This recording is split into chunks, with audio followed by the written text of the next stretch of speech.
الرحیم وبہ نستعین وهو خیر المعین وصلی اللہ علی سیدنا محمد وآلہ الطاہرین اللہم صلی علی محمد وآل محمد. امام خمینی رحمۃ اللہ علیہ کی برسی کے عنوان سے آپ کی خدمت میں آج گفتگو پیش کی جا رہی ہے کہ آج کا دن امام راحل امام خمینی رحمۃ اللہ علیہ کے یوم وفات کے عنوان سے خصوصی طور پہ منعقد کیا جاتا ہے کہ 4 جون کو امام خمینی رحمۃ اللہ علیہ کی رحلت ہوئی، جیسا کہ آج شب 4 جون کی ہو چکی ہے. اس عنوان سے جو مطلب آپ کی خدمت میں عرض کیا جا رہا ہے وہ امامت کے عنوان سے ولایت فقیہ کا بیان ہے کہ ولایت فقیہ کا امامت کے عنوان سے کیا بیان ہے. امام خمینی رحمۃ اللہ علیہ کی شخصیت کئی پہلوؤں سے قابل بحث ہمارے سامنے ہے، کیونکہ ایک فقیہ بزرگوار کے جو جامع الشرائط ہونے کے ساتھ ساتھ کمالات میں بھی کئی جہات سے ایک ہماگیر شخصیت تھیں کہ ایسی شخصیات تاریخ بشریت میں کم سامنے آئی ہیں، اور اللہ سبحانہ وتعالیٰ کا ہمیں شکر ادا کرنا چاہیے کہ ہمیں اس زمانے میں اس عصر میں اللہ تعالیٰ نے خلق فرمایا، پیدا کیا کہ جس میں ہم اس عظیم ترین نور امامت سے اور جلوہ امامت سے افروز شخصیت کو مشاہدہ کر سکیں اور ان کے پاکیزہ ترین افکار کا مطالعہ کر سکیں.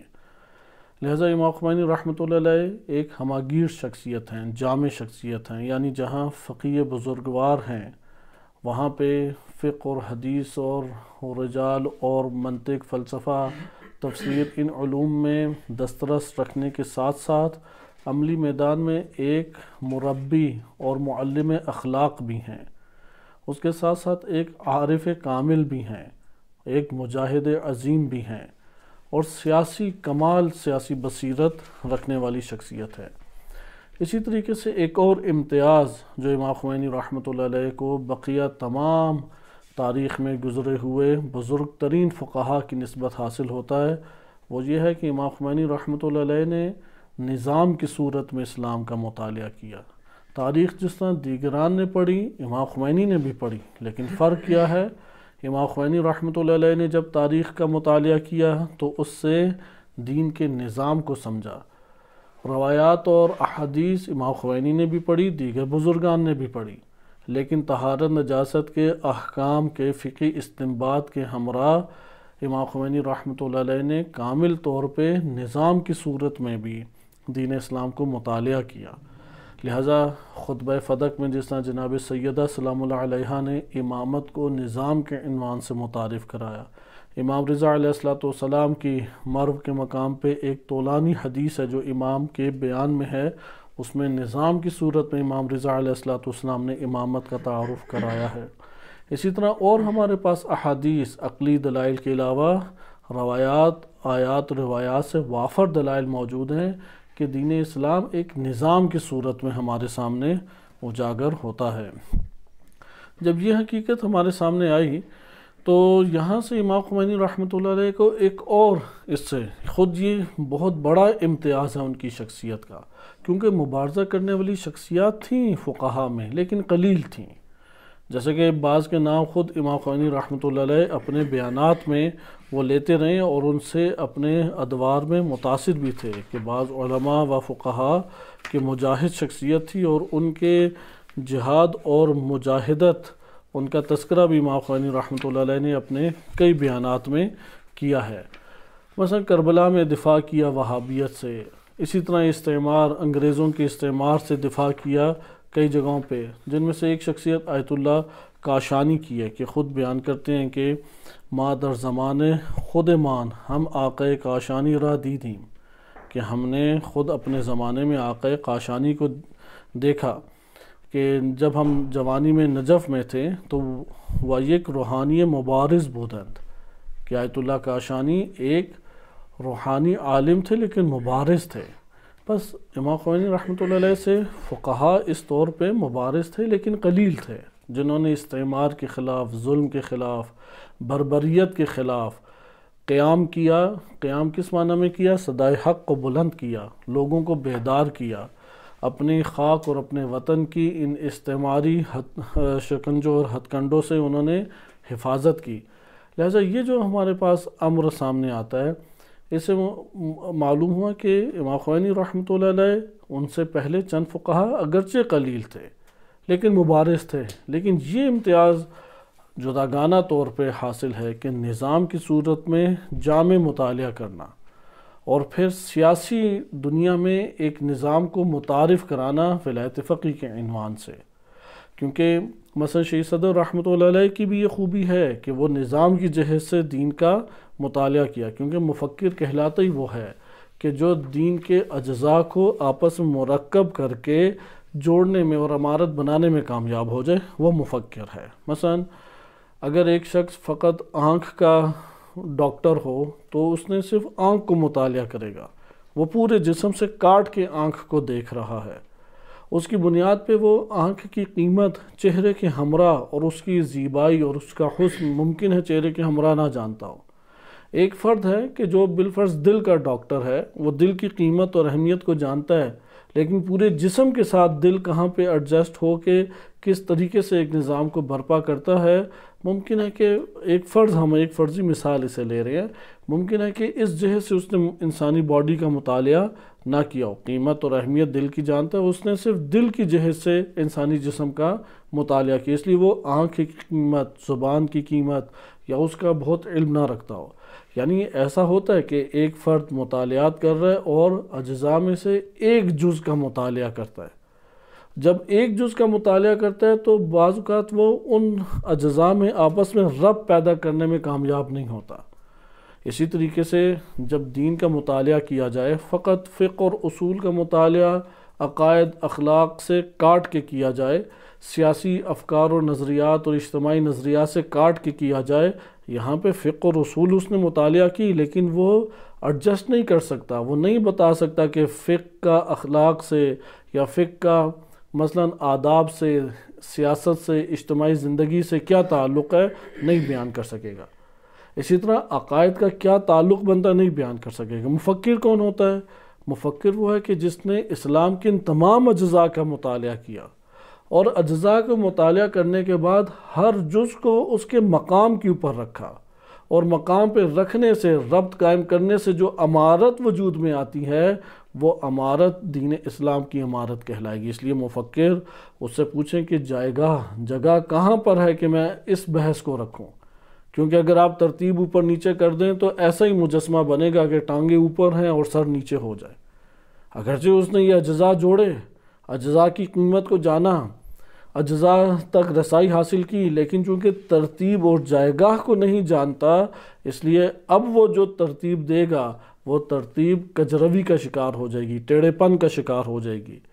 اس لیے ائمہ اہل بیت علیہ السلام نے اس طرف باقاعدہ نشاندہی کی ہے کہ امام کی مثال پوری چکی میں اس پتھر کی سی ہے کہ جس کی اساس کے اوپر چکی گھوم رہی ہوتی ہے۔ امام کی مثال یعصوب الدین کی مانند ہے۔ یعصوب الدین یعنی جس طرح شہد کی مکھی میں ملکہ کی حیثیت ہوتی ہے کہ وہ وجود میں ہے تو چھتا موجود ہے، وہ نہ ہو تو سارے مکھیاں منتشر و پراگندہ ہو جائیں گی۔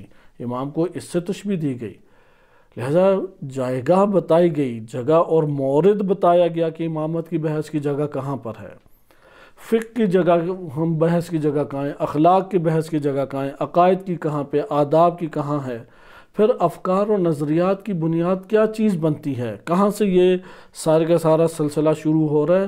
اگر کوئی مطالعہ اس طریقے سے نہیں رکھتا، مثلا ایک نے فقط سیاست پڑھی، سیاسی مباحث کا اہتمام اس نے کیا، وہ نہیں جانتا کہ تفسیر کیا ہے، نہیں جانتا حدیث کیا ہے، نہ اخلاقی گفتگو سے آشنا ہے، نہ اخلاقی قضایا سے آشنا ہے، نہ اس کو فقہ کا عمیق علم ہے، نہ اصول کا عمیق علم ہے، یہ اسلام شناس نہیں ہے، یہ ایک آنکھ سے دیکھنے والا ہے، یہ کامل نہیں دیکھ سکتا۔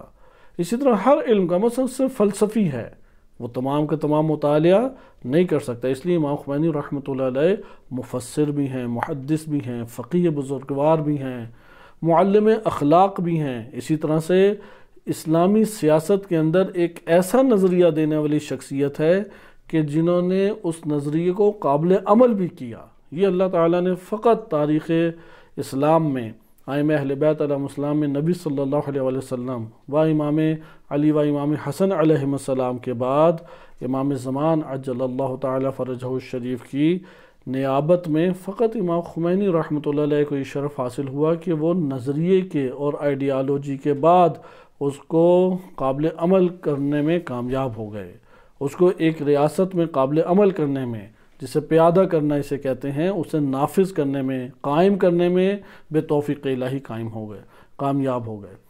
لہذا یہ امتیازات کے ساتھ ایک طولانی ہماری گفتگو ہو سکتی ہے۔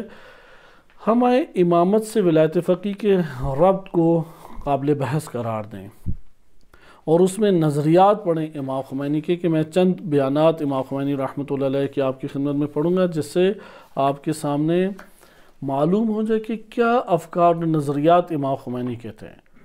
اور امام خمینی رحمۃ اللہ علیہ نے جو مکتب تشیع کا تعارف دنیا کے سامنے پیش کیا، وہ اس تشیع سے جدا ہے کہ جو تشیع رسوماتی تشیع کے عنوان سے رائج تھی۔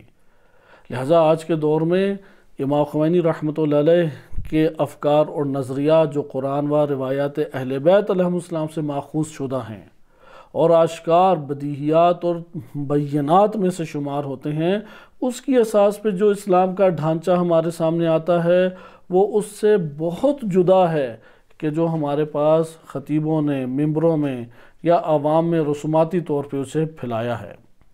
مثال کے طور پہ کس طریقے سے، یعنی اسی لیے امام خمینی رحمۃ اللہ علیہ نے ان افکار امامت کی اساس کے اوپر ظاہر ہونے والے نظریات اور افکار کی صورت میں جو ڈھانچہ اسلام کا سامنے آیا، اسے اسلام ناب سے تعبیر کیا، جسے قرآن کریم دین خالص کہتا ہے۔ اسلام ناب، اس کا تعبیر کہاں سے لی گئی؟ قرآن کریم سے، الا للہ دین الخالص، یا اللہ سبحانہ و تعالیٰ کے لیے مخلص ہو کے اخلاص کے ساتھ اللہ کے لیے دین کو پیش کرو۔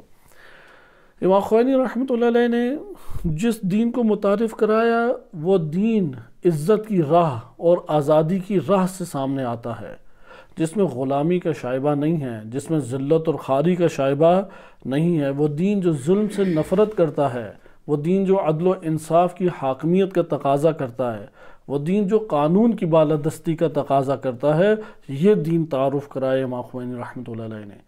یہ امت کو سمجھایا کہ قانون پڑھنے کے لیے نہیں ہے، پڑھنے کے بعد نفاذ کے لیے ہے، اجراء کے لیے ہے۔ لہذا امام خمینی رحمۃ اللہ علیہ کے ذریعے سے جو تشیع سامنے آئی اور جو مکتب امام خمینی رحمۃ اللہ علیہ سے مرتبط ہوا، وہ اس بات کا شدت سے قائل ہو گیا کہ دنیا کے کسی خطے میں کوئی بھی ظلم کرے، چاہے شیعہ ظلم کرے، چاہے سنی ظلم کرے، چاہے وہ حب الوطنی کے نام سے ظلم کرے، چاہے وہ ملت گرائی کے نام سے ظلم کرے، ظالم ہے تو ظالم کی نفی کرو، اس لیے ظلم کے ساتھ معاملہ نہیں چل سکتا۔ اسی طرح مکتب امام خمینی نے یہ تعارف کرایا کہ لاقانونیت جو ہے یہی بدماشی ہے، لاقانونیت اصل فساد کی یہی جڑ ہے، کیوں لاقانون ہو جائیں؟ لہذا لاقانونیت کی نفی سختی کے ساتھ کی۔ اسی طرح غلامی کا مکتب امام خمینی رحمۃ اللہ علیہ کے اساسی نظریات میں سے ہے، شدت سے غلامی کی نفی کی ہے۔ غلامی بے معنی سیاست سے کھیلنا نہیں ہے کہ غلامی کا شعار بنا کے لوگوں کو بدھو بنا کے ووٹ اور اپنے اقتدار کی راہ ہموار کی جائے۔ قطعاً غلامی اس طور پہ امام خمینی نے تعارف نہیں کرایا، اس طور پہ تعارف کرایا کہ انسان آزاد ہو، گناہوں سے آزاد ہو، ظلم کرنے سے آزاد ہو، کسی کو لاقانونی طریقے سے اس کے اوپر مسلط اور غالب ہونے سے آزاد ہو، ایک ریاست دوسری ریاست کے اوپر بیجا جو آ کے مداخلتیں کرتی ہے اور استعمار بن کے ان کا خون نچوڑتی ہے، اس سے آزاد ہو۔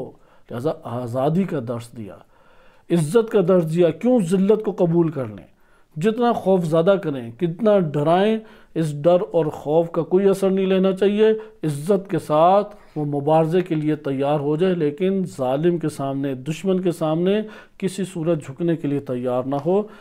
جرت دی مکتب امام خمینی رحمۃ اللہ علیہ نے۔ لہذا امامت کا سبق پڑھنے والے جو سو چکے تھے، ان میں جو جاگنا چاہتے تھے ان کو جگایا امام خمینی نے، اور انہی بیدار لوگوں کے ساتھ اس نظام کو اس زمین کے اوپر ایران کے اندر چونکہ زمینہ بقیہ قوموں کی نسبت زیادہ فراہم تھا، یہاں پہ اجاگر کرنے میں کامیابی اللہ تعالیٰ نے عطا فرمائی۔ یہ ایک تصویر ہے۔ اس کے مد مقابل ایک اور تصویر ہمارے پاس تشیع کی آتی ہے۔ وہ تشیع کہ جس میں مقصد کیا ہے، اقرار کریں، اس میں زیادہ سے زیادہ کیا کریں کہ آپ رسم عزاداری کو اور رسم میلاد کو انجام دے دیں اور رسم زیارت کو انجام دے کے اپنے تمام کے تمام وظائف آپ نے انجام دے دیے۔ بقیہ آپ کے لیے کیا ضروری ہے؟ اپنے دنیاوی معاملات میں دین کو زیادہ دخل نہ دیں۔ آخر آپ نے جینا ہے، آپ جہاں رہتے ہیں وہاں پہ اکثر کوئی اور قومیں ہیں، مثلا کافر ہیں یا مسلمان ہیں تو مسلمانوں میں اہل سنت ہیں، پھر وہاں پہ آپ اپنی حکومتیں کیسے قائم کر سکتے ہیں؟ آپ اپنی آوازیں کیسے بلند کر سکتے ہیں؟ وہاں پہ ضروری ہے اگر مارے جائیں تو صبر کریں اور گورنمنٹ سے گزارش کریں، عدالت سے، قانون کے ذریعے سے، جیسا تیسا بھی ان کا قانون ہے اس میں آپ گزارشیں کر کے اپنے حقوق لینے کا مطالبہ کریں۔ اس سے زیادہ ہم کچھ بھی نہیں کر سکتے۔ ایک تشیع کا رخ اس طریقے سے آتا ہے کہ مصلحتوں کے ذریعے یا مصلحتوں کے بہانے ذلت کو قبول کر لیں، مختلف طرح کے بہانے ایجاد کر کے غلامی کو قبول کر لیں، جو آ کے ہمارے اوپر دباؤ ڈالے، جو آ کے ہمارے اوپر سیاست کھیلے، اس کا ہم حصہ بن جائیں یا اس کے سامنے سر تسلیم خم ہو جائیں۔ ہمیں کیا چاہیے؟ فقط ہمیں یہ چاہیے کہ ایک رسم عزاداری انجام دیں اور ایک رسم میلاد ہو، اپنی چند عبادات انجام دیں۔ اس سے زیادہ ہماری کوئی خواہش نہیں ہے۔ ہمارے کاروبار چلتے رہیں، گورنمنٹ سے یا حکومتی اداروں کے ساتھ ہم آپس میں ملی بھگت کر کے، ساز باز کر کے جو اپنے طور طریقے دنیاوی طور پہ چلا سکتے ہیں وہ ہمارا حق بنتا ہے، ہم اسے چلائیں۔ لہٰذا یہ جو تصور تشیع سامنے آتا ہے، اس کی مکتب امام خمینی رحمۃ اللہ علیہ میں نفی ہے۔ مکتب امام خمینی تعہد، وظیفہ شناسی، ذمہ داری، مسئولیت، قیام وظیفہ، اس کے ہمراہ چلتا ہے۔ دیگر کیا ہیں کہ آپ کے امام غائب ہیں، آپ کا کوئی وظیفہ ہی نہیں بنتا۔ آپ کا تو اتنا وظیفہ بنتا ہے کہ آپ نے جو جیسی تیسی جاب ہے وہ کریں، چاہے وہ بینک میں سود کی جاب ہے، چاہے وہ کسی دکان میں جہاں پہ حرام چیزوں کی فروخت ہو رہی ہے اس کا حصہ بن جائیں، چاہے فاسد معاشروں میں چلے جائیں، مسئلہ نہیں ہے، چاہے آپ کسی بھی ایک ایسی تجارت میں مشغول ہو جائیں کہ جس میں کرپشن ہے یا جس کے اندر سمگلنگ ہے یا جس کے اندر لاقانونیت ہے، کوئی مشکل نہیں ہے، کیونکہ نہ حکومت اسلامی ہے، اگر دغا دے سکتے ہیں، دھوکہ دے سکتے ہیں، فریب دے سکتے ہیں، دینے میں کوئی عیب نہیں ہے۔ آپ کی عزت اور جان محفوظ ہونی چاہیے، اس لیے اپنی جانیں بچاؤ اور اپنا مال بچاؤ۔ یہ تفکرات امام خمینی رحمۃ اللہ علیہ کے مکتب کے ساتھ سازگار کسی صورت نہیں بنتے۔ یہاں پہ کیوں یہ دو تفسیریں جدا جدا ہیں؟ اس کی اصل اور بنیادی وجہ طریقے مطالعات میں فرق ہے، کیونکہ بقیہ بھی حوزہ علمیہ میں ہی پڑھتے رہے ہیں، بقیہ بھی انہی سرزمینوں میں اور خاندانوں میں زندگی بسر کرتے ہیں، جیسے میں اور آپ کسی نہ کسی سرزمین سے، کسی نہ کسی خاندان سے، کسی نہ کسی فرد سے تعلق رکھتے ہیں۔ اس لیے امام خمینی رحمۃ اللہ علیہ نے واضح طور پہ یہ بات بیان کی کہ حب الوطنی اور ملت گرائی میں فرق ہے۔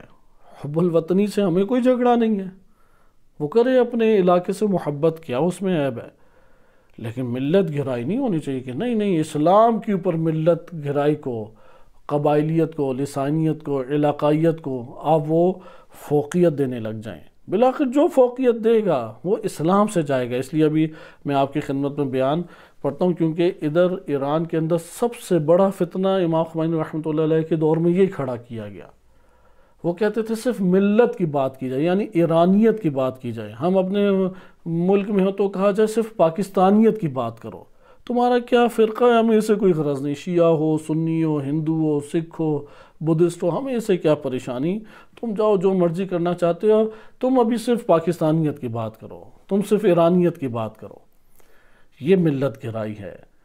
انہوں نے امام خمینی رحمۃ اللہ علیہ کا مکتب شدید طور پہ اس کے مخالف ہے۔ وہ حب الوطنی کو قبول کرتا ہے کہ تمہارے اوپر حق بنتا ہے کہ اس سرزمین، جس سرزمین پہ مسلمان آباد ہے، جس سرزمین سے اللہ تعالیٰ نے تمہیں زندگی کی رونقیں دی ہیں، اس کو تم دشمنوں کے ہاتھوں میں کیوں آنے دو؟ کیوں اس کو تم تباہ و برباد کرو لاقانونیت نافذ کر کے؟ کیوں اس کے ساتھ دغا اور غداری اور خیانت کرو؟ نہیں، قطعاً قبول نہیں ہے۔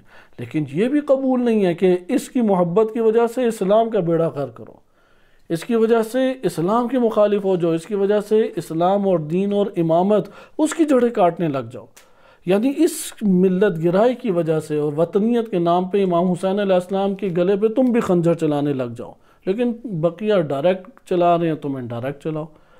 امام خمینی رحمۃ اللہ علیہ نے آشکار کیا کہ یہ طریقہ کار درست نہیں ہے، اس سے بہت سارے سوال حل ہو جاتے ہیں۔ آئیں اب ہم اپنے اصل موضوع کی طرف آگے بڑھیں، کیونکہ یہ نقطہ بیان کرنا اہم تھا۔ دونوں ہمارے پاس حوض علمیہ سے نکلنے والی شخصیات کے مجموعے موجود ہیں۔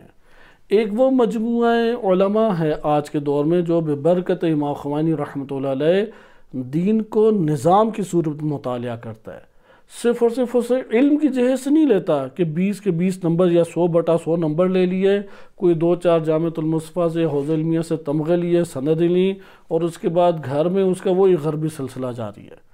گھر میں اس کے اور ایک عام بندے کے کوئی مسئلہ ہی نہیں ہے، کوئی اس کے اندر فرق ہی نہیں، نہ شخصیت میں فرق ہے، نہ گھرانے کی زندگی میں اس کے فرق ہے۔ قطعاً یہ مطلب نہیں ہے۔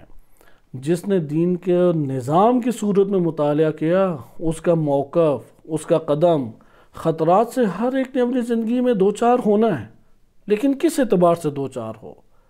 بعض ہیں جو دنیا کی وجہ سے دوچار ہو جاتے ہیں، بعض ہیں جو اپنے خاندان کی وجہ سے دوچار ہوتے ہیں، بعض ہیں جو دین اسلام کی اساس پہ دوچار ہوتے ہیں۔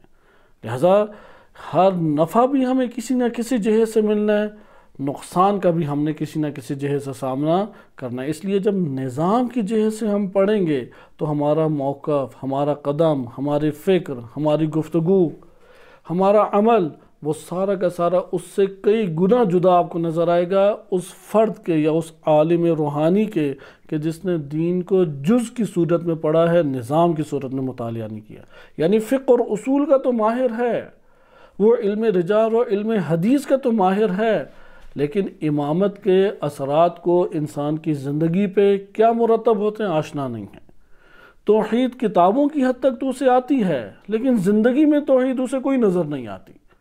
وہ خود مشکلات کا شکار ہوتا ہے تو دنیا ہی کے اسباب اور وسائل کی طرف بھاگ دوڑ کرتا ہے، لیکن اس کو اللہ تعالیٰ کی طرف کوئی توکل اور کوئی رجوع کی صورت نظر نہیں آتی، کیونکہ جب نظام کی صورت میں مطالعہ نہیں کریں گے اپنے مسائل حل ہوتے ہوئے دکھائی نہیں دیں گے۔ اس لیے امام خمینی رحمۃ اللہ علیہ وہ شخصیت ہیں، انہوں نے دین کو جامعیت کے ساتھ مطالعہ کیا۔ بالفاظ دیگر میں ایک جملہ کہہ کے اپنے اس اصلی موضوع کی طرف آپ کی خدمت میں آتا ہوں کہ دونوں علماء میں کیسے فرق نظر آئے گا۔ وہ افراد جو دین کو نظام کی صورت میں مطالعہ کرتے ہیں وہ شدت سے اس بات کے قائل ہیں کہ قانون پڑھتے ہو تو جاری کرنے کی بھی کوشش کرو، وہ اپنے اوپر تم لاگو کرو، تم معاشرے میں لاگو کرو، تم اپنے گھرانے پہ لاگو کرو۔ اگر قانون معاشرے کے اندر لاگو کرنے کی استطاعت نہیں ہے، گھر کے اندر تو اپنی 4 دیواری میں لاگو کر سکتے ہو، اس کی تبلیغ کر سکتے ہو، لوگوں کو قائل کر سکتے ہو، مائل کر سکتے ہو، امر بالمعروف و نہی عن المنکر کر سکتے ہو، اپنے نفس کے اوپر، اپنے بدن کے اوپر اسے تم لاگو کر سکتے ہو۔ لہٰذا یہاں سے جب تم آغاز کرو گے، یہاں سے جب تم لوگوں سے بات چیت کرو گے، انہیں آمادہ کرو گے، قائل کرو گے کہ بھائی قانون اس لیے ہوتا ہے اجرا ہو، یہ کیا فقہ کے تم نے تقلیدی طور پہ رٹے لگائے ہوئے اور قائل نہیں ہو کہ یہ معاشرے کے اندر جاری ہو۔ فقہ میں ہر وہ چیپٹر تم نے اٹھا لی ہے کہ جو تمہاری انفرادی زندگی کو تو بڑا خوب سجا دے، اور جہاں پہ وہ تمہارے اندر اجتماعی ذمہ داریوں کو پیدا کرتا ہے وہاں پہ تم فقہ کے حوالے سے بہانہ تراش کے لے آتے ہو۔ لہذا یہ بات ہمارے سامنے آئی کہ دونوں مطالعات کرنے والے افراد کو ہم کیسے دیکھیں، اس اعتبار سے نہ دیکھیں ایک فرد ہے اس نے ولایت فقیہ کے اوپر 10 کتابیں پڑھنے کے بعد بڑی ضخیم ایک بہترین کتاب لکھ ڈالی، نہیں، یہ ممکن ہے ولایت فقیہ و امامت کا قائل نہ ہو، کہنے میں، لکھنے میں، پڑھنے میں، بیان کرنے میں بہت خوب ہے، لیکن قلب نہیں ہے اس کا ولایت فقیہ کے ساتھ، امامت سے نہیں ہے اس کا تعلق کوئی اندر، بیرونی طور پہ بس اس کے قلم اور زبان سے وہ تحریریں جاری ہیں، ماضی میں ایسی شخصیات گزری ہیں۔ لہذا یہاں پہ کس طریقے سے ہمارے پاس علامت کیا ہے کہ نظام کی صورت میں پڑھا یا نہیں، خود اس کی زندگی کا قدم بیان کرے گا، خود اس کی زندگی میں یہ تقاضا کہ قانون جاری اور نافذ ہونا چاہیے، یہ تقاضا بیان کرے گا کہ یہ نظام کی صورت میں اسے دل کی گہرائی سے مانتا یا نہیں۔ یعنی آج کے دور میں یہ مسئلہ آہستہ آہستہ سامنے آتا جا رہا ہے۔ بہت سارے افراد ہیں کہ جو سن لیتے ہیں کچھ تقاریر یا کچھ نہ کچھ پڑھ لیتے ہیں اور پھر ولایت فقیہ کے اعتبار سے یا امامت کے اعتبار سے اچھا بیان رکھتے ہیں، لیکن جب بیان کی بات آتی ہے، تبلیغ کی بات آتی ہے، قدم اٹھانے کی بات آتی ہے، تو بے نظم ہو کے اس دنیا کے اندر قدم اٹھاتے ہیں، بے نظم ہو کے اپنے علاقوں میں تبلیغات کرتے ہیں، بے نظم ہو کے اپنے خاندانوں کے اندر زندگی بسر کرتے ہیں، کسی نظام کے قائل نہیں ہیں۔ کس نظام کے قائل ہیں؟ جو ہمارے خود مثلا پاکستان کی مثال نے اس کے سیاسی آب و ہوا میں جو تازہ تازہ بحث ہیں وہ بھی اسی کے درمیان زندگی بسر کر رہے ہیں۔ اگر وہ جب فوج اور عمران خان چل رہا ہے، یہ بھی 24 گھنٹے بس یہی کر رہا ہے، نہ اس کا نمازوں پہ زیادہ دھیان ہے، نہ ذکر الہی پہ زیادہ دھیان ہے، نہ تزکیہ نفس کی طرف اس کی توجہ ہے، نہ استعمار اور دشمن کے ہتھ کنڈوں کو وہ جان رہا ہے، نہ اتنی بصیرت رکھتا ہے کہ کس طریقے سے اس کو دیگر مباحث میں الجھا کے دشمن اپنے سارے کے سارے عزائم پورے کر سکتا ہے۔ بصیرت نہیں رکھتا۔ بصیرت اگر رکھتا بھی ہو تو قدم نہیں اٹھاتا، خوف کا شکار ہو جاتا ہے، اشتباہات کا شکار ہو جاتا ہے، مختلف طرح کے شبہ اس کے دل کے اندر ڈلے ہوئے ہیں، اظہار ہی نہیں کرتا، طرح طرح کی چیزیں ہیں۔ یہ شخص یہ مشتبہ انسان ہے۔ آج 44 سال انقلاب اسلامی کے بعد اس تاریخ انقلاب اسلامی نے یہ بات واضح کر دی کہ وہ افراد جنہوں نے ولایت فقیہ پہ 3 4 جلدیں لکھیں، وہ آخری عمر میں ولایت فقیہ کے ممکنہ مخالف نکل آئے ہوں۔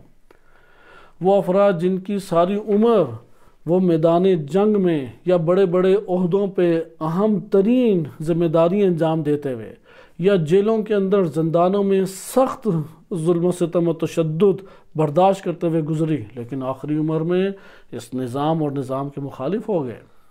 اپنے نظریات کو انہوں نے کھو دیا۔ اپنی زندگی میں جو انہوں نے قدم اٹھائے وہ قدم خالصانہ نہیں تھے، وہ نظام کی صورت میں اندر دین کا مطالعہ محکم انداز میں نہیں کیے ہوئے تھے۔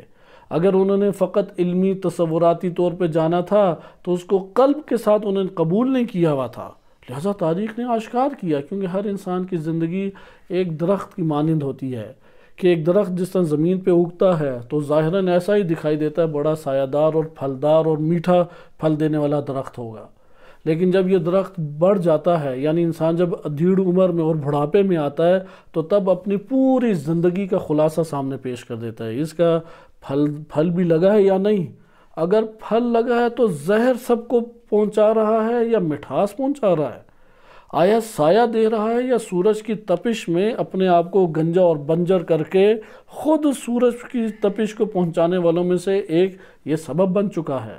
لہذا ہر انسان آشکار ہوتا ہے، جوانی اس کی پوشیدہ ہے، لیکن اس کی زندگی آہستہ آہستہ اسے اندر سے آشکار کر رہی ہے، یہاں تک کہ مرنے کے بعد تو وہ سارے اسباب ختم ہو جائیں گے جو اسے چھپا سکتے تھے، لہذا بالکل آشکار ہو جائے گا۔ اس لیے ہمیں کوئی ایسی پریشان ہونے کی ضرورت نہیں ہے کہ کون بندہ ولایت فقیہ یا نظام امامت یا امامت کا حامی کون نہیں ہے، خود اس کا وجود آہستہ آہستہ آشکار اسے کرتا ہے، کسی اور نے آشکار نہیں کرنا، خود وہ اسی جگہ پہ بے اختیار اپنا موقف اور اپنی زندگی کو آشکار کرے گا جو اندر اس نے پالا ہے۔ لہذا نظام کا جس نے مطالعہ کیا، دین کو نظام کی صورت میں مطالعہ کیا، اس کی زندگی کے طور طریقے اور اس کی زندگی کے افکار اور موقف وہ کاملاً ان افراد سے جدا ہیں جنہوں نے دین کو جزیات کی صورت میں مطالعہ کیا ہے، جو دین کو چند چیزوں کے عمل کرنے کا نام قرار دیتے ہیں، ان سے کاملاً جدا ہے۔ اس لیے امام خمینی کا مکتب یہاں سے شروع ہوتا ہے کہ دین کو نظام کی صورت میں تم مطالعہ کرو۔ اس لیے فقہ کو اخلاق سے، اخلاق اور فقہ دونوں کو عقائد سے، اور عقائد، اخلاق، فقہ، ان سب کا آپس میں انسانی زندگی، عملی زندگی سے ربط کو قائم کر کے تم ایک دین کو سامنے لے کر آؤ۔ اور ہمیں اہل بیت علیہ السلام نے یہ طریقہ سمجھایا بھی ہے، اس لیے معتبر ترین احادیث میں وارد ہوا ہے کہ بنی الاسلام علی خمس، 5 چیزوں پہ اسلام بنا ہے، 5 چیزوں پہ بنایا گیا ہے اسلام۔ ان میں سے 4 کیا بیان کیے؟ فروع دین، اور 5واں کیا ہے؟ ولایت۔ 5واں کیا ہے؟ ولایت۔ نماز ہے، حج ہے، مثلا جہاد ہے، یا اس طرح سے 4 فقہی ابواب ہیں۔ 5واں کیا ہے؟ ولایت۔ امامت سے اس کا تعلق ہے، امامت ہے کہ جس نے اس کو جاری کرنا ہے، امامت ہے جس نے اس کو معاشرے میں اقامہ کرنا ہے، امامت ہے جس نے نافذ کرنا ہے، امامت ہے جس نے اسے تبیین کرنا ہے، اس کی شرح کرنی ہے، کیسے نماز پڑھو، نماز میں جو مختلف طرح کے سوالات ابھرتے ہیں امامت نے اسے تبیین کرنا ہے، حج کیا ہے امام بیان کریں گے۔ اس لیے یہ چار کے چار جو ہیں کس پر کھڑے ہیں؟ وہ اپنے بیان میں بھی اور اپنے تحفظ میں بھی اور اپنے نفاذ میں بھی وہ ولایت کی سرزمین پر کھڑے ہیں۔ ولایت کس کے اوپر کھڑی ہے؟ وہ توحید کے اوپر کھڑی ہے۔ لہذا جب نظام کی طرف آئیں تو اس طرح سے بات چلتی ہے کہ اصل یہ ہے کہ کسی کے پاس ولایت نہیں ہے، ولی ہے تو فقط اللہ کی ذات ولی ہے۔ اور ساری کی ساری زمین، یہ جتنے ہم اپنے طور پہ نقشے بنا کے باؤنڈریز کھینچ دیں، جتنے ہم اپنے طور پہ ادارے اور شعبہ جات لے آئیں، سب بندگان خدا ہیں۔ اسلام اس بات کا قائل ہے، ساری کی ساری زمین اللہ کی زمین ہے، ارض اللہ ہے، کسی شخص کی، کسی قوم کی، کسی قبیلے کی کوئی زمین نہیں ہے۔ ہاں پھر حق اللہ تعالیٰ نے رکھنا شروع کر دیے، جو جس سرزمین پر پیدا ہوا ہے وہ پہلے اس سرزمین سے استفادے کا حق رکھتا ہے، اس کی نسبت جو اس جگہ کا باسی نہیں ہے اس کی نسبت یہ زیادہ حق رکھتا ہے۔ پھر اسلام نے آ کے سرحدوں کی بات کی، اسلام نے آ کے اللہ کی جانب سے، اب سارا سفر کہاں سے ہو رہا ہے؟ اللہ تعالیٰ کی جانب سے سفر ہو رہا ہے۔ جب آپ اس اعتبار سے دیکھتے ہیں کہ اللہ تعالیٰ کی خلقت ہے ایک مدت کے لیے، اللہ کی زمین کے اوپر ہے، اور اللہ سبحانہ وتعالیٰ نے ہی اس کو زندگی کے سلیقے بھی سکھائے، کیسے تم زندگی بسر کرو، اجتماعی امور آباد کرنے کیسے کرو، انفرادی امور آباد کرنے کیسے تم آباد کرو، سلیقے بھی اللہ تعالیٰ نے سکھائے۔ تو یہاں پہ خداوند متعال نے اپنا ترجمان، اپنا خلیفہ وہ امام کو قرار دیا۔ یہاں سے امامت کی بات آئی۔ اگر آپ امامت کو کاٹ دیتے ہیں تو آپ کہیں گے کہ فقط ٹھیک ہے قانون پڑھنے کی حد تک، یعنی دین جزیات کی دنیا میں گر جائے گا، نظام کی صورت میں، بلڈنگ کی صورت میں، ایک ڈھانچے کی صورت میں نہیں آ سکے گا کہ جس کے تمام اجزاء سازگار طور پہ ایک دوسرے سے ملے ہوئے ہوں۔ کیونکہ اول یہ کہ اجزاء مثلا ہماری باڈی کے اجزاء بکھیر دیں، یہ بد ہے۔ کوئی اس کو جوڑ دیتا ہے، خوب ہے، لیکن جوڑتا کس طریقے سے ہے؟ سازگاری کے ساتھ نہیں جوڑتا۔ جہاں پہ کان ہونا چاہیے تھا وہاں پہ بازو لگا دیتا ہے، جہاں بازو ہونا چاہیے تھا وہاں پہ پاؤں لگا دیتا ہے۔ آپ کہیں گے کہ یہ تو پہلے سے بھی بد ہو گیا، وہ جو الگ الگ پڑا ہوا تھا وہ پھر اس سے بہتر تھا کہ ہمیں اجزاء کی قیمت تو پتہ تھی، اب یہ کیا ڈھانچہ تم نے بنا دیا ہے۔ تو یہ صورت دین کی بھی ہے۔ دین کو جب جز جز کر کے ہم لیں گے، ایک روایت ادھر سے لے لی، بقیہ وہ سارا غربی ہمارے اوپر، اقتصاد بھی غربی، تعلیم بھی غربی، سیاسی نظام بھی غربی، جو ہم نے دفاع کرنا ہے اس دفاعی سوچ بھی غربی، یہ ساری کی ساری چیزیں آپ غربی لے کے آ جائیں تو اس میں اسلام کیا ہے؟ وہ چھوٹی سی ایک مسجد نما اور بہترین قالین رکھ دیں اور نماز کے ٹائم پہ بس اللہ اکبر کہہ کے کھڑے ہو جائیں، یہ دین ہے؟ یہ تو وہ اس سے بھی بدتر صورت ہو گئی کہ جو جز جز کی صورت میں پڑی ہوئی تھی۔ یہ کیسا تم نے چسپاں کیا ایک جز کو دوسرے جز سے؟ لہذا صحیح اس کو، یعنی جو قلب بنتا ہے اسے قلب قرار دیں۔ یہ روایات اہل بیت علیہ السلام نے آ کے کام کیا۔ الصبر رأس الایمان، اگر ایمان پورا کا پورا مجسمہ قرار دیا جائے تو سر کیا بنے گا؟ صبر کرے گا۔ اب کوئی صبر کی قوت ہی کھو دے، وہ ساری خصوصیات بھی لے آئے، یہ مردہ ایمان ہے، یعنی اس کا ایمان چلا گیا، اگر تھا بھی تو یہ مر چکا ہے اندر سے۔ قلب کیا بنے گا؟ قلب امامت ہے۔ روایات اہل بیت علیہ السلام میں قلب امامت ہے۔ اسی طریقے سے دیگر ہیں، ہاتھ، پاؤں، آنکھیں، کان، کشتیوں سے مثال دی گئی ہے روایات اہل بیت علیہ السلام میں۔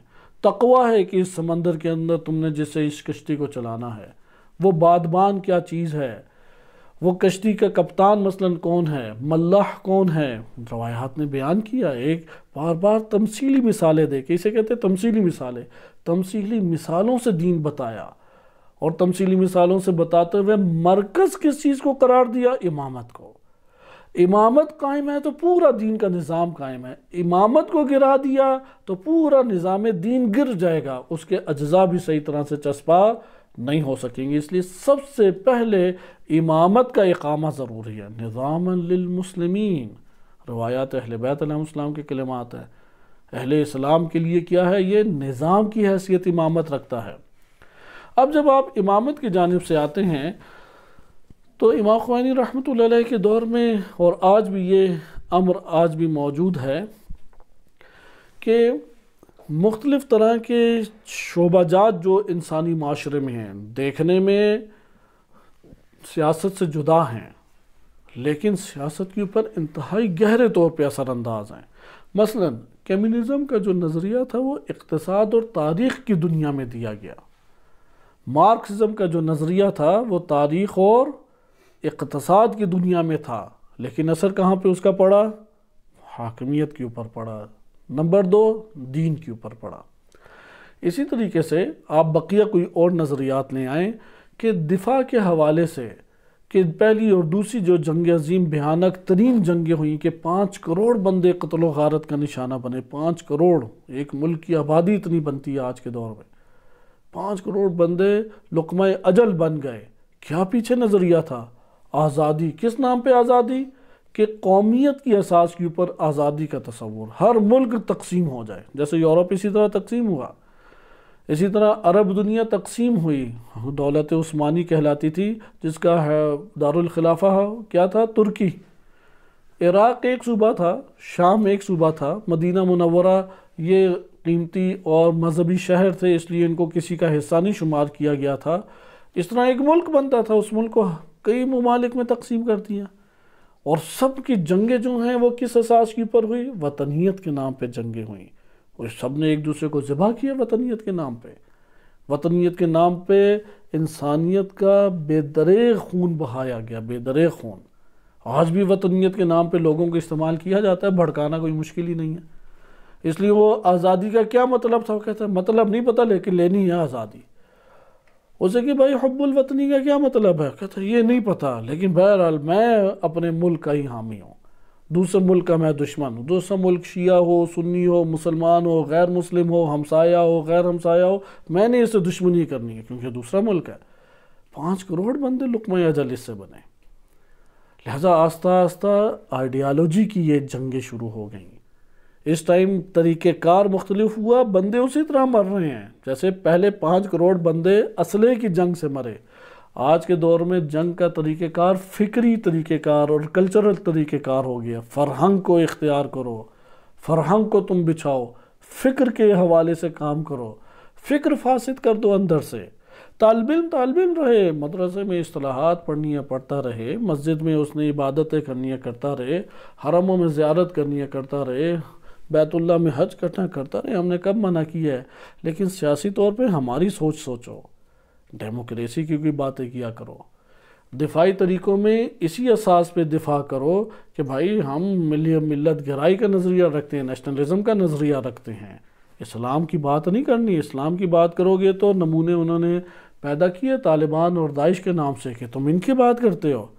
اسلام کا چہرہ دہشت گردوں کے روپ سے سامنے کیا، اور جو حقیقی دہشت گرد تھے ان کو انسانوں کا محب بنا کے، انسانوں کے لیے قدم اٹھانے والے انسان سوز بندے انہوں نے سامنے اس کو لے کے آئے۔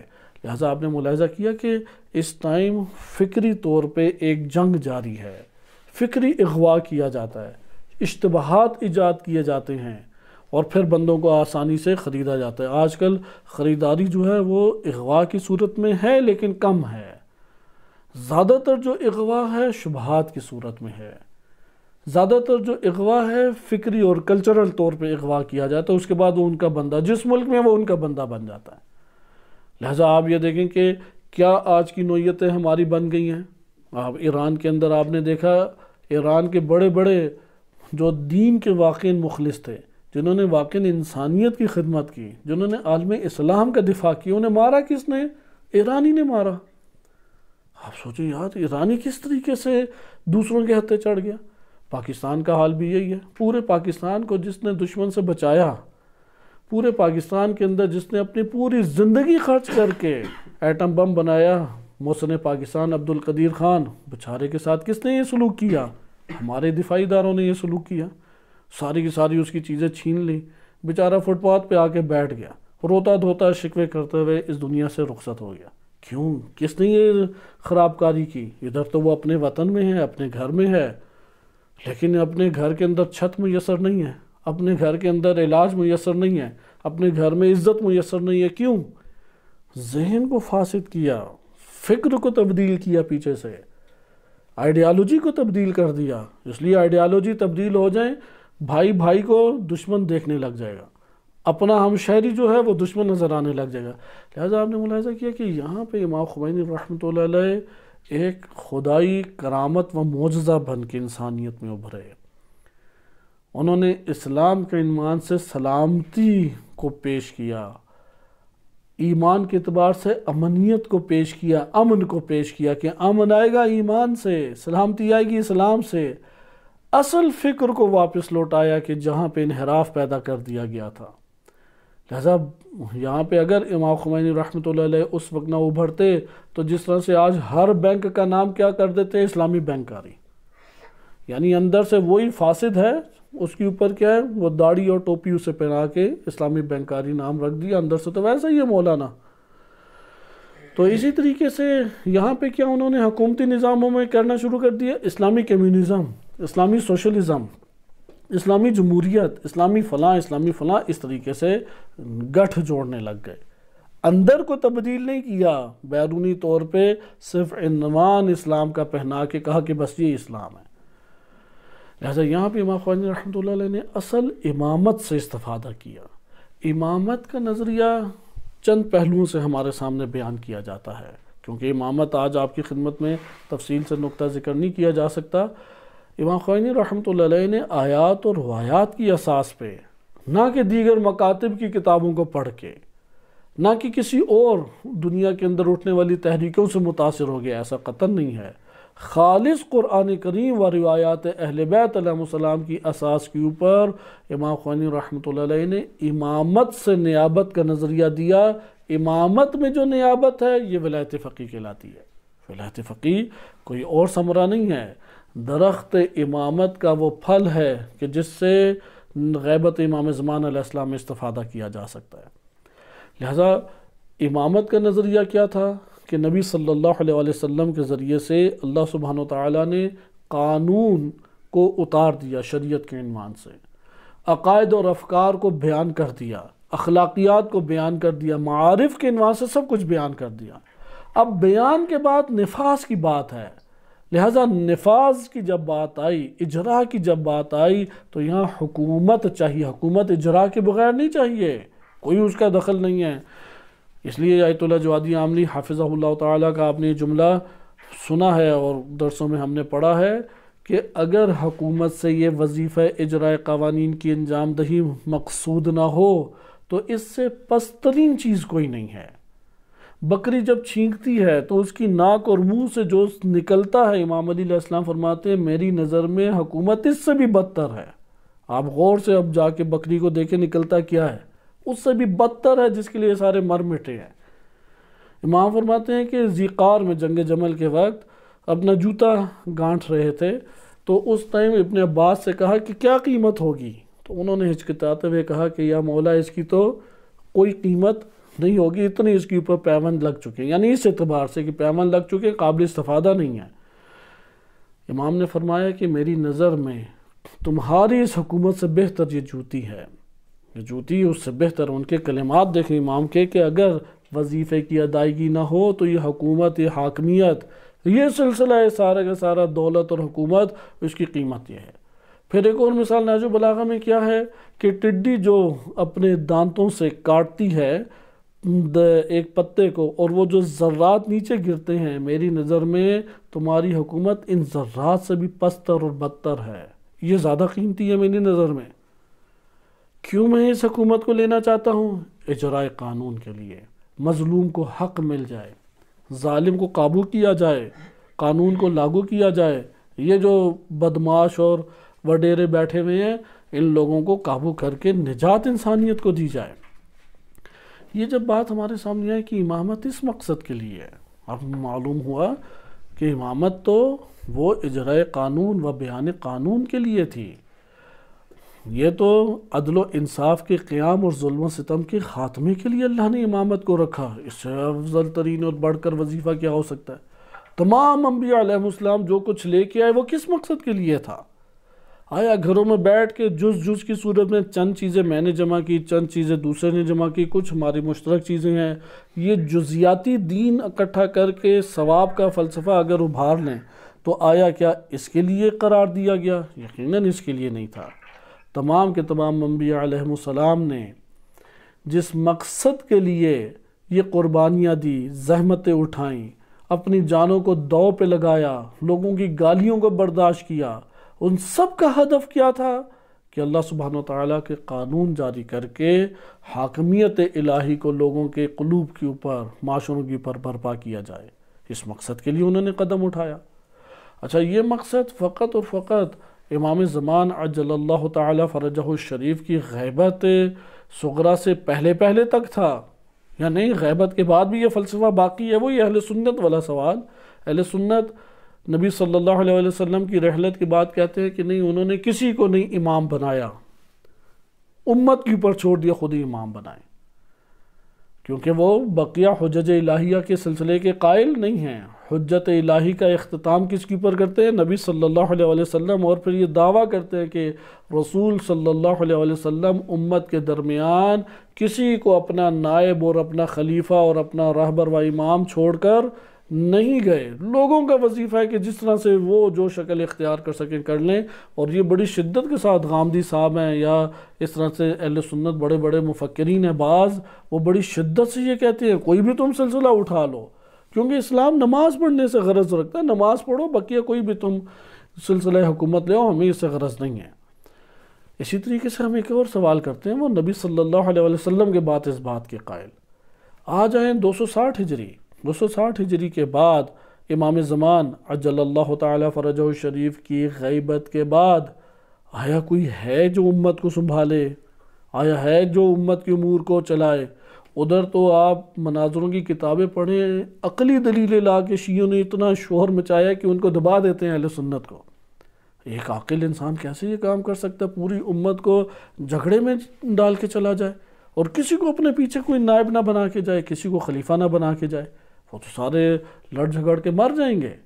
لہٰذا وہ آیات سے باتیں لے کے آتے ہیں، روایات سے باتیں لے کے آتے ہیں، عقلی دلائل لے کے آتے ہیں کہ حتماً و حتماً نبی صلی اللہ علیہ وسلم کو بنانا چاہیے تھا۔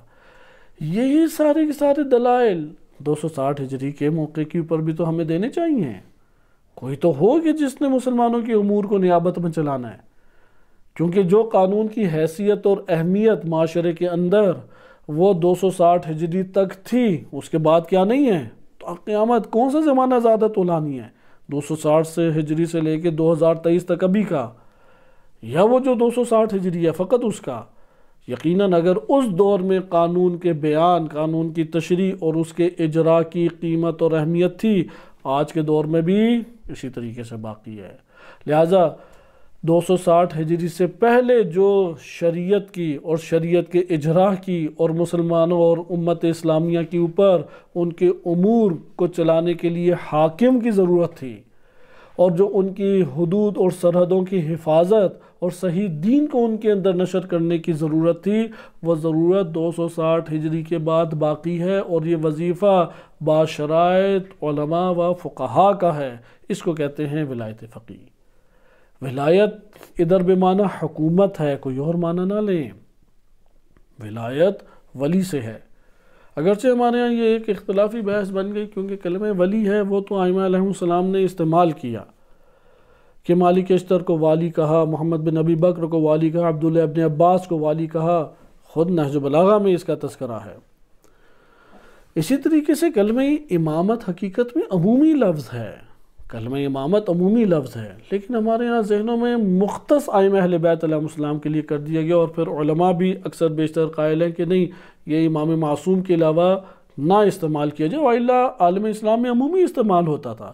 امامت یعنی حاکمیت، لیکن کون سا حاکم؟ جو ہادی بھی ہو، ہدایت کرنے والا بھی ہو، جو نذیر بھی ہو، جو مبین دین بھی ہو۔ اس لیے خالی حاکم نہیں، اگر خالی حاکم ہو تو ولایت فقیہ کا نظریہ باطل ہو جائے گا۔ اس لیے ولایت فقیہ خالی حاکم کو نہیں کہتے، جیسے ہمارے ہاں بعض علماء یہ سمجھتے ہیں کہ امامت جو ہے وہ حاکم جب ہم کہتے ہیں تو اس سے مراد خالی حاکم ہے، کیونکہ جہاد جامع کبیرہ میں سیاست العباد کہ بندوں کی سیاست کرنے والے، بندوں کے امور چلانے والے، لیکن جب ہم حاکم کہتے ہیں، حاکم ہادی، ہدایت کرنے والا حاکم، حاکم نذیر، نذیر یعنی لوگوں کے اندر منذر اور انذار کرنے والا حاکم، وہ حاکم کہ جو معصوم ہے اور نیابت میں ہو تو عادل ہے، وہ حاکم جو تمام کے تمام قوانین کو سمجھتا بھی ہے اور جاری کرنے کی قدرت بھی رکھتا ہے، بصیرت بھی رکھتا ہے، اس معنی میں حاکم۔ لہذا جس طریقے سے فتوے میں نیابت موجود ہے، وَإِلَّا فتاویٰ کس کا دینا حق بنتا تھا؟ امام معصوم کا یا نہیں؟ اگر امام معصوم علیہ السلام کی غیبت میں فتوے کا حق فقیہ کو حاصل ہے تو یہ فتوے کا حق نیابت میں کیسے اس نے لے لیا؟ وہ جن دلیلوں سے لے کے آیا وہ دلیلیں تو عمومی ہیں، وہ تو صرف فتوے کو ثابت نہیں کرتی۔ اسی طریقے سے قضاوت کا حق، سارے شیعہ فقہا قائل ہیں قضاوت کا حق نیابت میں قاضی کو ہے۔ اچھا، یہاں پہ مسلمانوں کے امور چلانے کے لیے حاکمیت کا حق نہیں ہے۔ حاکمیت کا حق اسی طریقے سے نیابت میں حاکم بننے کے حق کو ولایت فقیہ کہتے ہیں۔ فقیہ یعنی باشرائط شخص، نہ کہ ہر شخص۔ ولایت یعنی حکومت، نہ کہ ولایت تکوینی، نہ کہ ولایت تکوینی بے معنی معجزات اور کرامات۔ وہ تو ائمہ اہل بیت علیہ السلام جس مقام پہ ہیں وہ تو کسی کو بھی نہیں حاصل ہو سکتا۔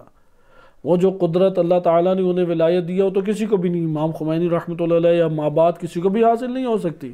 جو امیر المومنین علیہ السلام کی خصوصیات خاصہ تھیں وہ تو مالک اشتر میں نہیں منتقل ہو سکتی نا، لہذا مالک اشتر معصوم نہیں ہے۔ یہ غیر ولایت فقیہ یعنی غیر معصوم کی حکومت لیکن نیابت امام زمان میں، امام زمان علیہ السلام کی اذن سے، ان کے حکم سے، ان کی ہدایت اور رہنمائی سے، یہ ولایت فقیہ ہے۔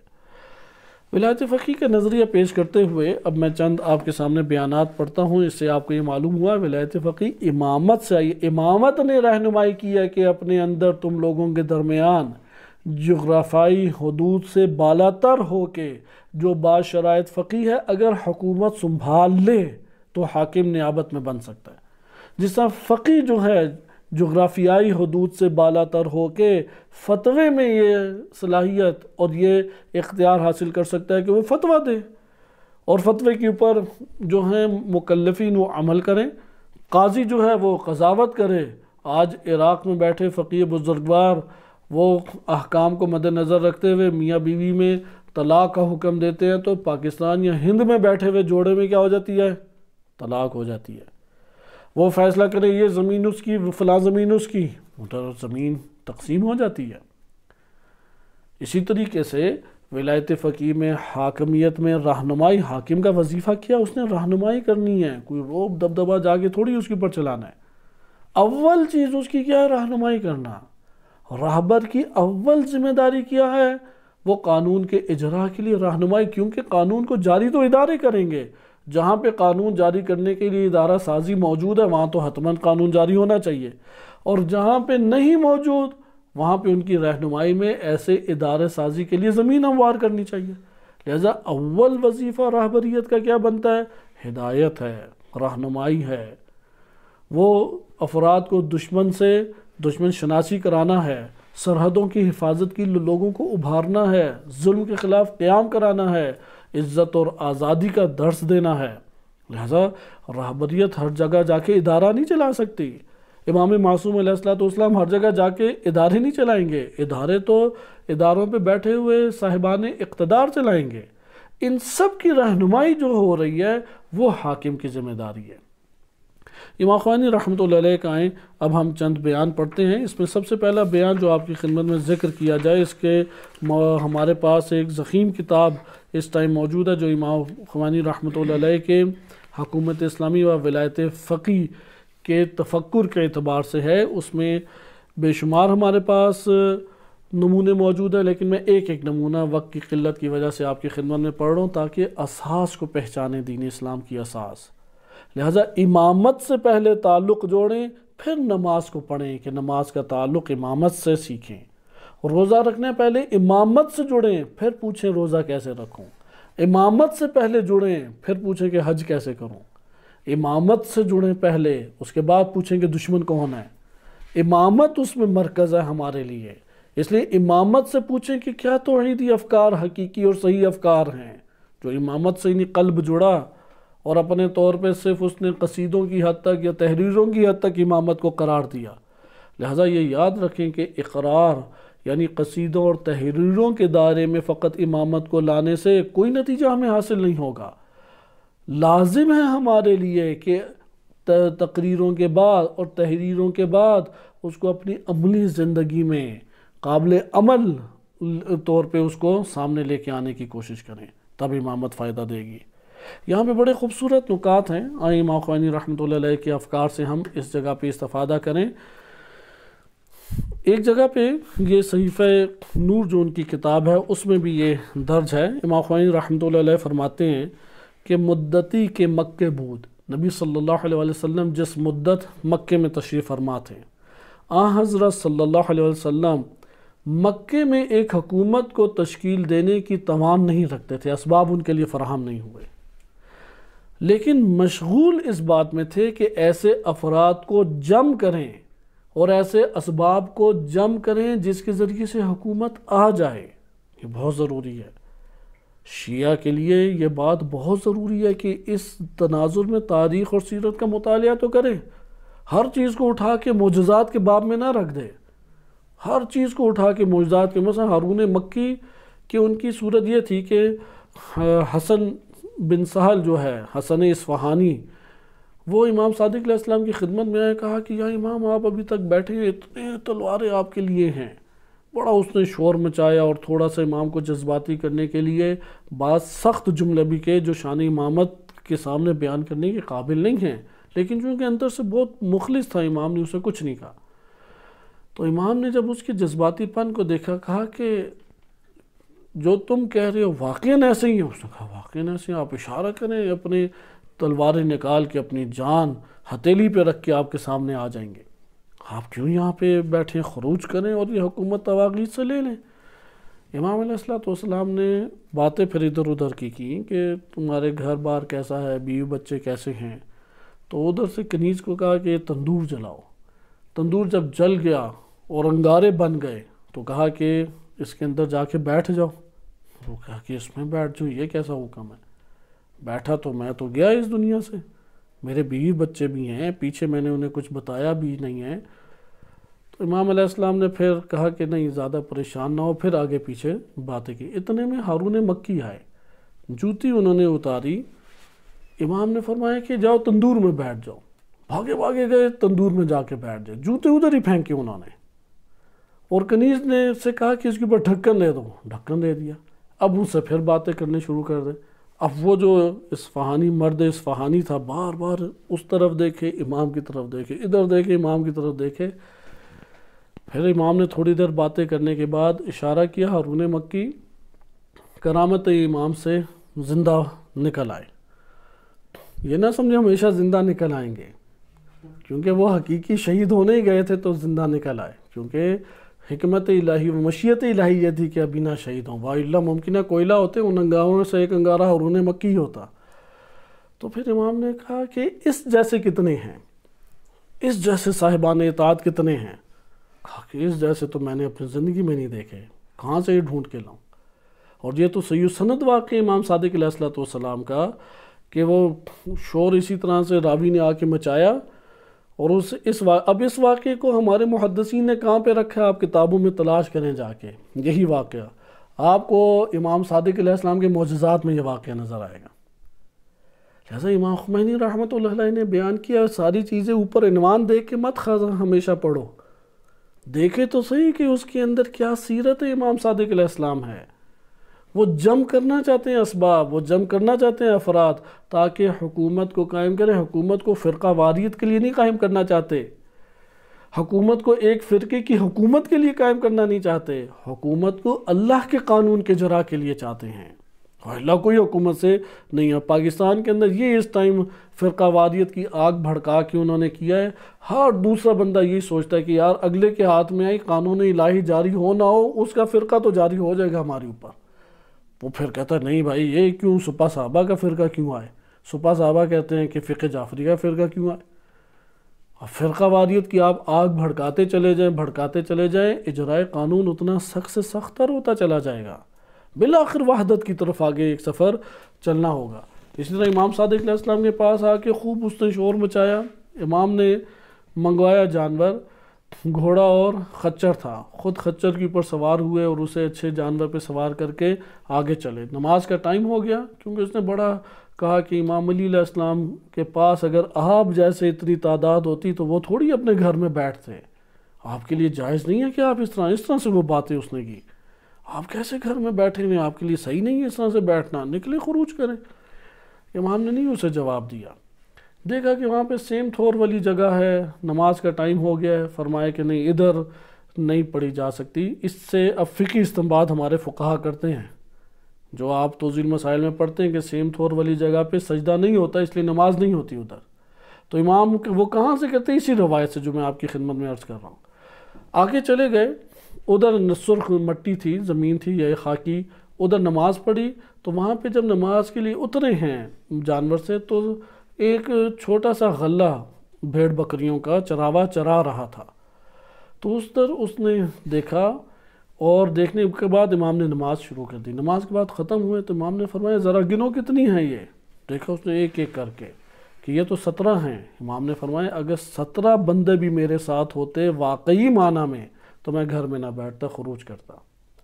اس سے ہمیں یہ پتہ لگ گیا کہ انبیاء و ائمہ علیہ السلام وہ اپنی زندگی، عادی زندگی میں حکومت کے اسباب کو جمع کرنا چاہتے تھے، افراد کو تیار کرتے تھے، اموال کو تیار کرتے تھے، ذہن بناتے تھے۔ آج کے یہ ذہن ہی نہیں بنانا چاہیے، یہ کوئی اس طرح کی کوشش نہیں کرنی چاہیے، فتنے اندر سے شبہات کی قسم کے کھڑے کر دیں۔ یہاں پہ مکتب امام خمینی اس بات کا قائل ہے کہ سیرت کا اس طرح سے مطالعہ کرو۔ فقہا نے جب اس سے استنباط کیا تو اس کو جزوی ایک فقہی مسئلے کی دلیل بنا کے مطالعہ کیا، آگے پیچھے سارا کا سارا بیان چھوڑ دیا۔ آگے پیچھے جو بیان ہے اس کو بعض فقہا نے دقت سے پڑھا، استنباط کیا اس سے، سیرت اور سیاست سے۔ لہٰذا یہ واقعہ آپ نے مطالعہ کیا کہ نبی صلی اللہ علیہ وسلم، امام خمینی کی یہ کلمات ہیں اس کتاب میں 25 نمبر صفحے پہ، کہ وہ حکومت مکے میں نہیں تشکیل دے سکتے تھے لیکن مشغول تھے جماوری افراد، لیکن مشغول جماوری افراد بود۔ وہ الفاظ اتنے اردو کے ہیں کہ آپ کے سامنے ترجمے کی ضرورت ہی نہیں پیش آئے گی، اتنے واضح الفاظ ہیں۔ مشغول ایک سیاست ایسی جو زیر زمینی بود یعنی خفیہ سیاست کر رہے تھے۔ زیر زمین کہتے ہیں تہ خانے کو، تہ خانہ زمین میں پوشیدہ ہوتا ہے۔ نبی صلی اللہ علیہ وسلم افراد پہ نگاہ رکھے ہوئے تھے، افراد کو قریب کرتے تھے، ان سے میٹنگز اور نشستیں کرتے تھے، اموال کو جمع کرتے تھے، اور یہ سارا کیا کام کر رہے تھے؟ خفیہ بنیادوں پہ کر رہے تھے۔ پھر کیا ہوا؟ بعد انہوں نے دیکھا کہ ایک صحیح صورت اختیار کر لی، ایک قوت اندر سے اتنی مقدار میں تیار کر لی کہ مکہ میں تو حکومت نہیں آ سکتی، یہاں پہ سخت طواغیت بیٹھی ہیں۔ اس جگہ سے ہجرت کی مدینے میں زمینہ ہموار تھا، وہ آنجا اس جگہ پہنچ کے ایک حکومت، اس جگہ پہ حکومت کو انہوں نے تشکیل دیا۔ امام خمینی رحمۃ اللہ علیہ نے انہی افراد کے ساتھ کیا کیا؟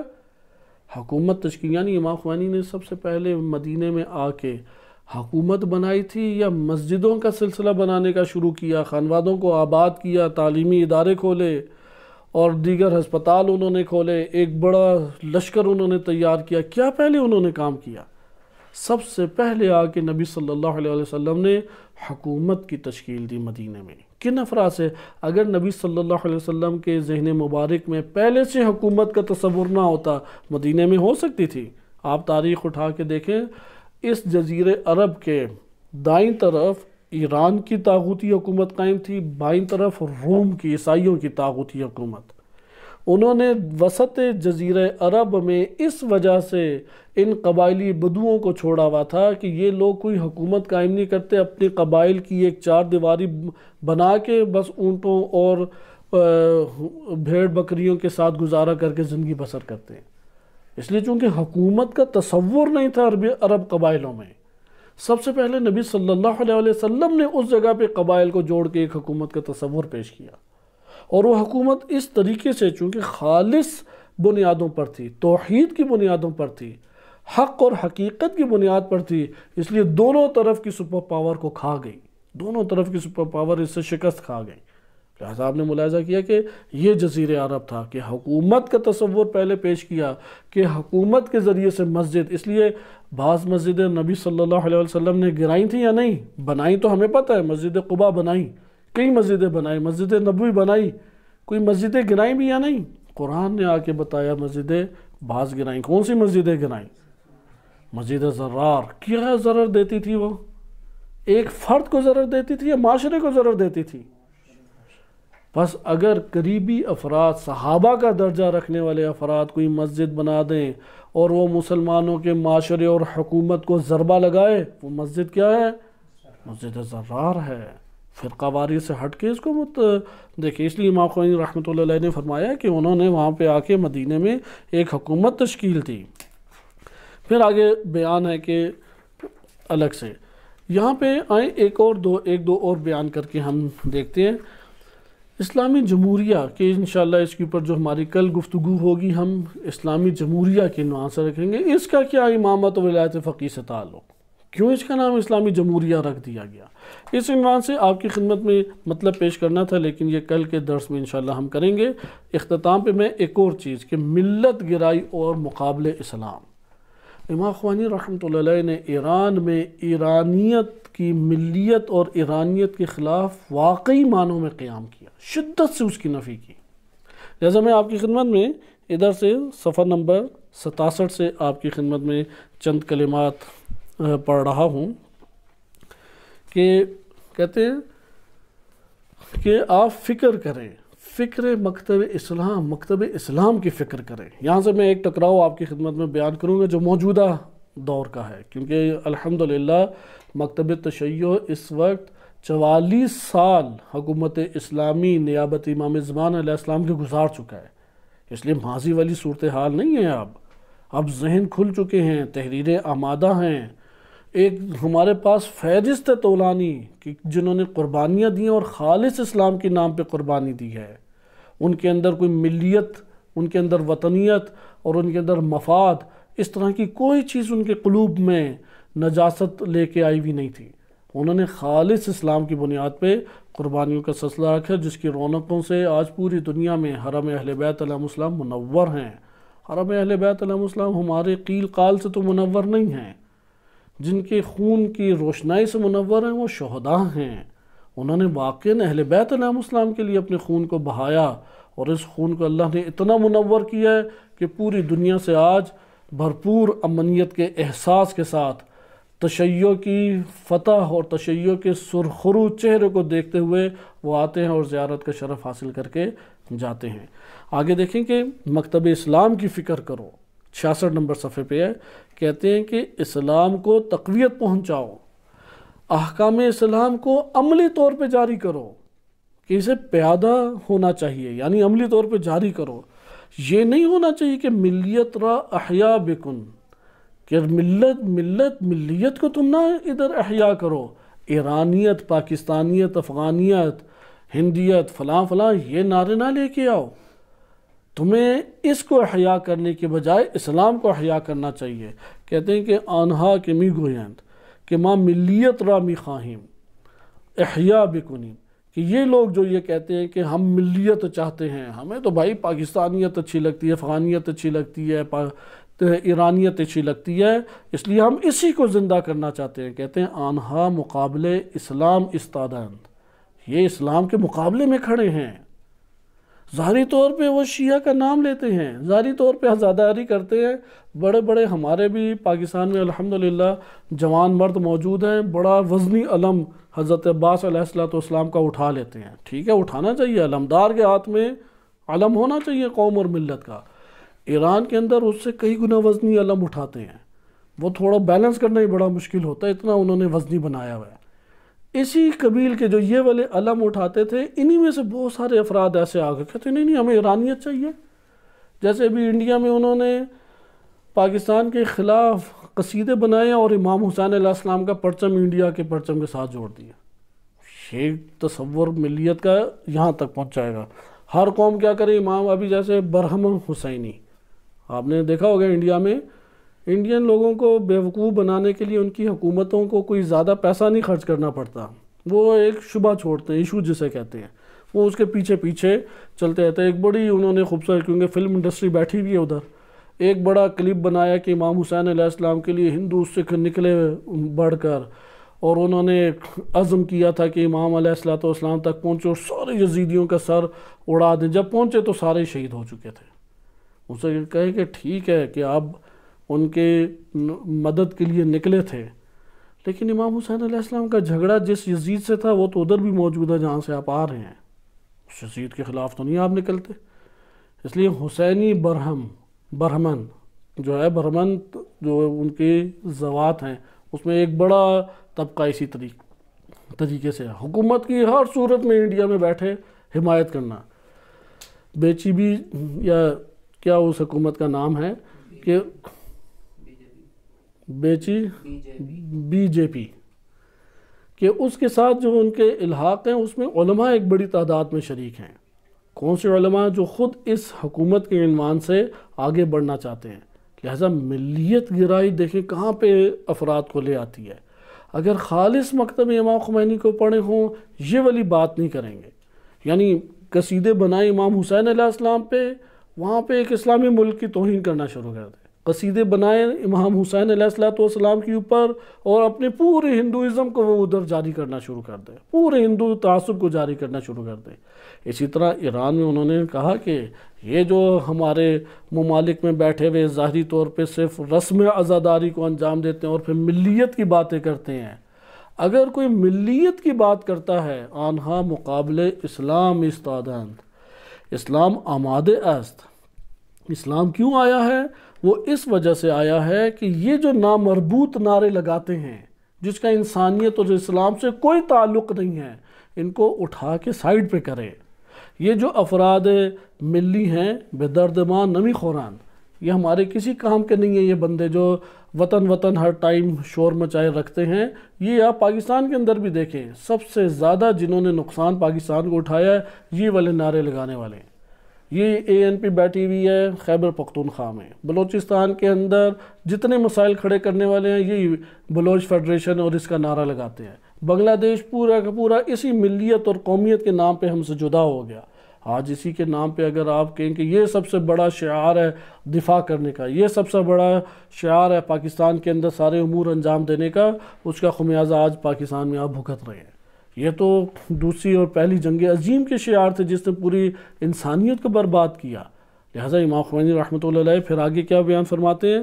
کہتے ہیں کہ افراد مسلم بے درد مامی خوران، مسلمان تم بنو، اسلام با ملیت مخالف است، اسلام ملیت کے مخالف ہے۔ معنی ملیت این است کہ ملیت کا معنی یہ ہے کہ ما ملت را می خواہیم، ہم ملت چاہتے ہیں، ملت کو چاہتے ہیں اور اسلام کو نہیں چاہتے۔ کہتے ہیں کہ یہ جو مرد ہے جو اس طرح کی گفتگو کرتا ہے کہ اول من ایرانی ہستم، ملی ہستم، دوم ایرانی ہستم، سوم اسلام، وہ اس دور میں اس طرح سے، کیونکہ بڑے محب بنتے ہیں نا وطن کے، مثلا کہ اول میں پاکستانی ہوں، دوم پھر میں پاکستانی ہوں، سوم میں شیعہ ہوں، سوم میں مثلا بریلوی ہوں، دیوبندی ہوں، فلاں ہوں۔ تو اس دور میں بھی اس طرح شور میں چاہتے تھے اول من ایرانی ہستم، ملی ہستم، دوم ایرانی ہستم، سوم ان اسلام، مسلمان ہوں میں۔ امام خمینی فرمائے ان اسلام نیست، یہ مسلمان نہیں ہے، تو سوم ہم اسلامی نیستی۔ کہتے جب تم پہلے ایرانی ہو، دوسرا بھی ایرانی ہو، تیسرے پہ جو نعرہ لگا رہے ہو میں مسلمان ہوں، تم نہیں ہو تیسرے درجے میں بھی مسلمان۔ اس لیے یہ امام خمینی رحمۃ اللہ علیہ نے نظریہ پیش کیا، مسلمان بنو، اسلام کی اساس کے اوپر سلامتی پہنچاؤ گے، اسلام کی اساس کے اوپر تم سلامتی کی بات کرو گے۔ اس وقت ہمارے پاس ایسے عظیم نمونے موجود ہیں، خود پاکستان میں بھی اور خود بیرون پاکستان میں بھی، جن کا دغدغہ اسلام تھا، انہوں نے سلامتی پہنچائی۔ علامہ اقبال رحمۃ اللہ علیہ پاکستان بننے سے پہلے وفات پا گئے، لیکن اسلام ان کا دغدغہ تھا۔ آج ایران بھی ان سے فائدہ اٹھاتا ہے، آج عراق بھی فائدہ اٹھاتا ہے، پوری دنیا میں کانفرنسیں ہوتی ہیں ان کے افکار کے اوپر، کیونکہ ان کے افکار میں فقط ایک پاکستانیت، قومیت نہیں تھی، ملیت نہیں تھی، اسلام تھا، اس لیے مصور اسلام بنے، مصور پاکستان بنے۔ اسی طریقے سے امام خمینی رحمۃ اللہ علیہ ظاہراً ایرانی ہیں. ایرانیت اس عنوان سے ایرانیت کی نفی نہیں ہے کہ اگر انہوں نے کوئی ایک کارنامہ انجام دیا تو احساس کمتری کی بجائے ان کو خود اعتمادی دی جائے. خود اعتمادی کہنے کے لیے پاکستانی کلمہ ٹھیک ہے، خود اعتمادی کے لیے ایرانی کلمہ ٹھیک ہے. جغرافیائی جو ہمارے پاس حدود موجود ہیں، اس عنوان سے بالآخر انسان کی شناخت کے لیے لتعارفوا کہ ایک دوسرے کی شناخت اور پہچان کے لیے مختلف عنوان انسانوں کے اوپر آ جاتے ہیں، لیکن حرکت، سوچ، فکر، منصوبہ وہ اسلام کی خاطر بننا چاہیے، نہ کہ ملیت کے لیے ہم ایک قدم اٹھائیں. اس لیے آپ دیکھیں شہید قاسم سلیمانی رحمۃ اللہ علیہ کہ وہ ظاہراً ایرانی اور ایرانی میں بھی کرمانی ہیں، کیونکہ ادھر اندر بڑے صوبوں کے تعصبات چلتے ہیں، یہ فارس ہے، یہ عرب ہے، یہ بلوچ ہے، یہ فلاں ہے، ادھر بھی کرمانی ہیں. اور ان کی جان کو خطرہ جس طرح سے باہر تھا اتنا ہی خطرہ ایران کے اندر بھی تھا، ٹارگٹ کرتے تھے ایران کے اندر. لیکن ان کے جتنا بھی دغدغہ تھا، جتنا بھی ان کے وجود کے اندر جذبہ اور انگیزہ تھا، وہ اسلام کے لیے تھا، اہل بیت علیہ السلام کے لیے تھا. لہذا بہت سارے ان کے واقعات ہیں جو ہمیں ٹی وی کے اوپر پکس نظر آتے ہیں، واٹس ایپ کے اوپر میسیجز میں نظر آتے ہیں، حقیقی واقعات ہیں ان کے. اسلام کے لیے ان کا دل دھڑکتا تھا.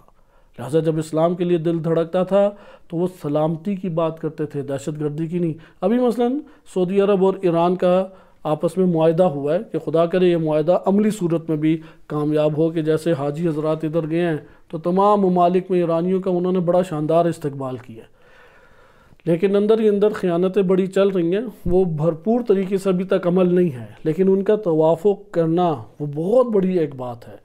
اس توافق کا آغاز، اس معاہدے کا آغاز کس شخصیت نے کیا؟ وہ شہید قاسم سلیمانی اس کا آغاز کر کے گئے. اس میں دیگر ممالک کو انہوں نے ملایا، حتیٰ پاکستان کو قریب کیا اس مسئلے میں. پاکستان کے بڑے بڑے جو برسر اقتدار افراد ہیں ان سے خصوصی نشستیں کی، ان کے ذریعے سے پیغامات پہنچائے. عراق بار بار گئے، ان کے برسر اقتدار افراد سے انہوں نے نشستیں کی. ایک محنت اور زحمت ہے کہ جس کا پھل جو ہے آج سعودی عرب اور ایران اور یمن کی جنگ کا خاتمہ. اس لیے اگر ان کے اندر صرف ایک کمانڈر کا ابھرنا ہوتا، وہ کہتے اب تو ہم قوت میں ہیں، یمن جو ہے وہ پورے ریاض کو اس ٹائم یمن اڑا سکتا ہے، اتنا میزائل ٹیکنالوجی ان کے پاس موجود ہے. لیکن یمن میں کو سعودی عرب اڑانے کی بجائے کس کے اوپر انہوں نے دعوت دی؟ صلح کے اوپر. صلح پہلے ہے، جنگ بعد میں. لہذا ہم نے یہ دیکھا کہ یہ اسلام نے سکھایا صلح پہلے ہے. یہ سیرت رسول صلی اللہ علیہ وسلم نے سکھایا کہ صلح حدیبیہ کرو، صلح پہلے ہے. لہذا صلح کی انہوں نے. اگر صلح کو توڑ دیں، دفاع کی نوبت آ جائے، اپنے علاقوں کے اوپر جو ان کی بمبارمنٹ ہے اس میں دفاع کرنے لگے، دفاع کی نوبت آئے، اس وقت جنگ کی نوبت ہے. لہذا آپ یہ دیکھیں دنیا بھر میں آپ خود تاریخ کا مشاہدہ کریں، آج کے دور میں آپ مشاہدہ کریں، جہاں پر اسلام کے لیے قدم اٹھا وہاں پہ سلامتی ہے. اسلام کے نام پر نہیں، اسلامی افکار پر. یہ فرق ہمیشہ رکھیں، یعنی تقریروں اور تحریروں کی صورت میں نہیں کسی نے اسلام کو بیان کیا، تو جس کا قدم اسلام کے لیے اٹھا. اس لیے اسلام کے نام پر تو طالبان، داعش، بہت ساری سپہ صحابہ، لشکر جنگوی ساری کی ساری یہ بنی ہوئی ہیں، اسلام کے نام پہ بنی. اسلام کے نام پہ نہیں، اسلامی تفکر کی اساس کے اوپر جو قدم اٹھا ہے وہاں سے سلامتی نکلی ہے. اس لیے پریشان وہاں ہونا چاہیے جہاں اسلام کا نام استعمال کیا جاتا ہے، عمل فکر اسلام کے جدا ہے. جہاں پہ عمل جو ہے وہ فکر اسلام کے عین مطابق ہے، وہاں پہ مطمئن ہو جانا چاہیے. تو یہ فکر امام خمینی رحمۃ اللہ علیہ کے عنوان سے چند آپ کی خدمت میں گزارشات تھیں. انشاءاللہ اسلامی جمہوریہ کے عنوان سے اگلے درس میں ہم مطالعہ کریں گے. صلی اللہ علیہ سیدنا محمد و آلہ طاہرین.